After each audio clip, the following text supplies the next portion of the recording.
This one is Sideoats Grama, and this species is really good for seedings and landscaping too.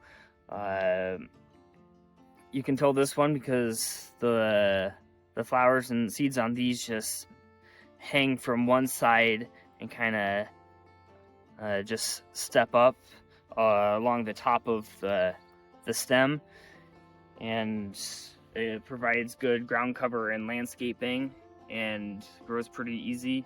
So another grass is this other bunch grass that is nice for landscaping is little Bluestem. It helps hold up other plants so they don't flop over.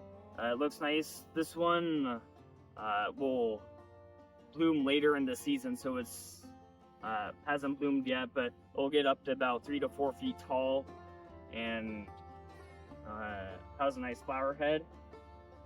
Another one that blooms later are the goldenrods. So this will be blooming September into October and has a really nice yellow flower that helps insects that migrate have a food source.